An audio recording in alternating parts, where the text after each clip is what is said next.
Hello, how are you? Today we will talk about the Battle of Khayber. The Battle of Khaybar, which took place in 628 CE, 7 AH, is regarded as one of the most significant strategic victories in early Islamic history. Located roughly 150 kilometers north of Medina, Khaybar was not just a simple town.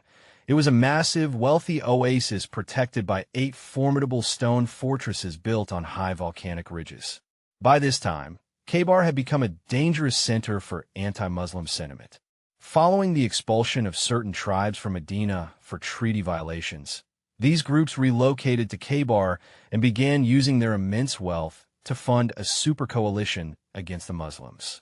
They successfully lobbied the powerful Ghatafan Bedouin tribe to join them, creating a looming threat that would have likely led to a massive invasion of Medina had the Prophet Muhammad, PBUH, not taken decisive action. The campaign began shortly after the Treaty of Hudaybiyah had secured the southern front with the Meccans. The Prophet, PBUH, marched toward the north with 1,400 men and 200 cavalry. In a masterstroke of military positioning, he maneuvered his army to sit directly between the Khaybar fortresses and the lands of the Ghatafan tribe.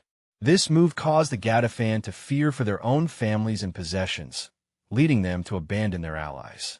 This left the defenders of Khaybar isolated and forced them to rely entirely on their own fortifications. The siege of Khaybar was a grueling, multi-week operation. The Muslim army faced extreme conditions, including food shortages and the tactical difficulty of attacking defenders who had the high ground. One by one, the fortresses began to fall, starting with the fort of Naim. However, the conflict reached a stalemate at the nearly impregnable Al-Khamis fortress. It was at this critical juncture that the Prophet PBUH declared he would give the banner to a man who loved Allah and his messenger, and whom Allah and his messenger loved.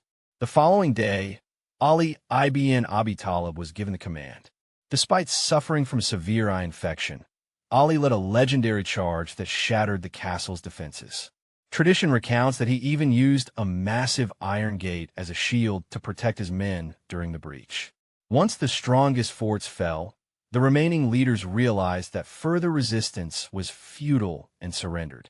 The resolution of the battle was as significant as the combat itself. Instead of total displacement, the Prophet, PBUH, showed immense pragmatism. Knowing the Muslims were primarily traders and warriors, he allowed the original inhabitants to stay and continue farming their famous date groves. In return, they agreed to provide half of their annual produce to the state in Medina.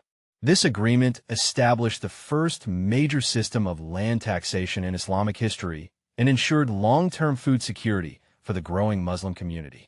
Ultimately, Khaybar transformed Medina from a city on the defensive into a dominant regional power, effectively ending the era of tribal coalitions against the Prophet, PBUH, and clearing the path for the further spread of Islam throughout the Arabian Peninsula.